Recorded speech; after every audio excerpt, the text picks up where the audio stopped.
Adeemaa jedhamuun kan beekamu Injiinar Daani'el Gammadaa viidiyoowwan gadadoo uummanni Salaalee keessa jiru ifoomsuu hordofee mootummaan hidhuuf barbaada akka jiru OMN odeeffate. Kaleessa halkan mana jireenyaa isaa humnoonni nageenyaa fi humnoonni tikaa mootummaa marsanii akka bulan dhaga'amee jira. Dursee miliquun otoo hin qabamiin akka hafes ibsameera.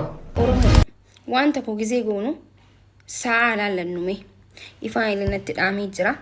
Sa'aan nama sabaaf hojjete itti faarsinuu fi kan sabaratti hojjete kan abaaruu sa'aan ammaa miti. Karaa deemaa kun mootummaadhaan barbaadamaa jira. Haadha mana isaa fi ilmoo isaa post godhuun maaliif barbaachise? Maal yaaddaniiti? Mee tasgabbaa'aa yaa Oromoo tasgabbaa'aa hagis takka tokko. Itti aansuudhaan warroota gargaarsatanii olii gad fiigaa jirtan uummanni kan barbaadu nageenya malee gargaarsaa miti.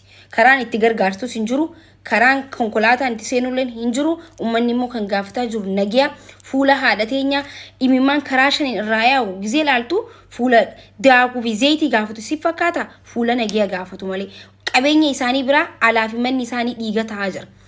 Osoo nyaatatti kan ta'e nama nyaatu uummanni kun nama nyaatu miti. Nama ilmoon isa duratti qawweedhaan dhahamaa jirtu waan garatti waan nyaatu sinni fakkaata. Yoo dandeessan nageenya irratti hojjedha. Yoo dandeenye callisaa ta'a dhumatti dubbi. Saba guddaaf jecha kan ta'e waan hundaa gochaa irratti raawwatame amiin jechaa fudhachaa imala isaa itti fufee kara diimaa jedhama maqaan isaa. Kara diimaa jedhama maqaan isaa. Tola ooltummaa hedduu hojjetee rakkoo haadholii daa'immanii manguddootaa kan deemee ibsa ifatti badii tokko malee har'amaa barbaadama hidhaatti. Badii tokko malee har'amaa barbaadama hidhaatti. Maali yakkisaa maal hojjete badiinsaa?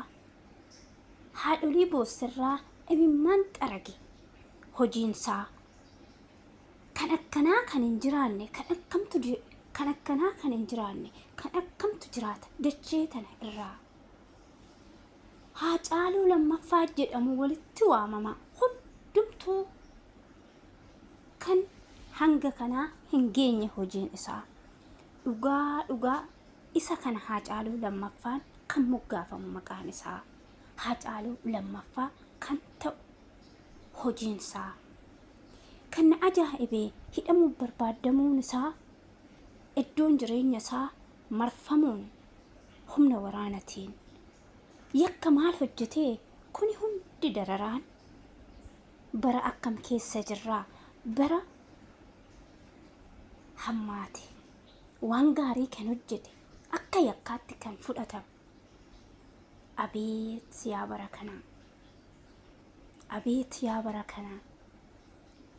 Ati hin dabartaa seenan garuu barreeffamee inuma galmaa guyyaa guyyaadhaan inuma argina hundumaa ijumaan.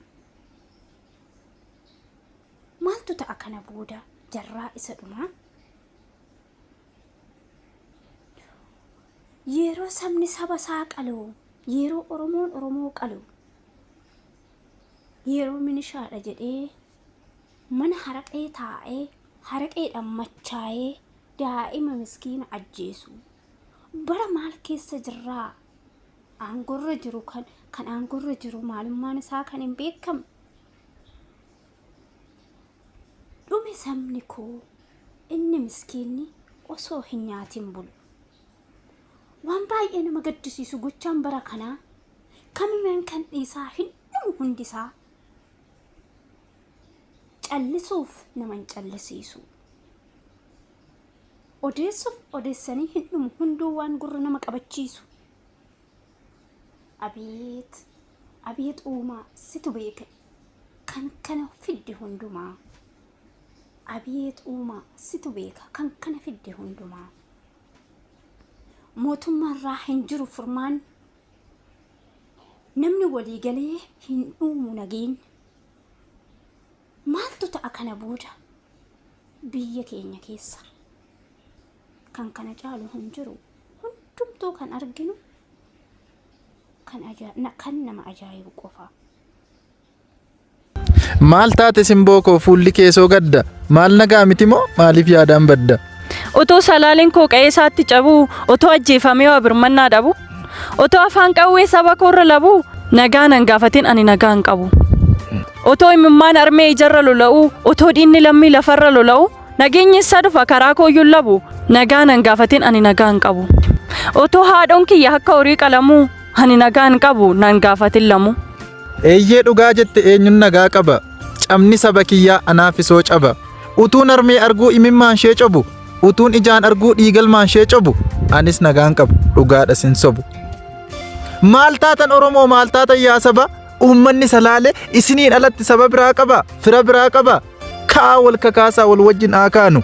Uummata Salaalee sagalee haa taanu. Lubbuu isaa xiqqeessee gatii sabaa guddisee dhiira yaadu fageessee goota darraa mul'isee bineensa danuu keessaa of kennee du'atti dararaa lammii keetii situ baase ifatti. Dararaa lammii keetii situ baase ifatti. Ormis argee callisee lammii isaa rakkatu kan akka kee ammas dabalee haa dhalatu. Du'us galus jettee itti siqxe hundaa saba kana biraa galanni kee guddaa saba kana biraa galanni kee guddaa kara deemaa koo.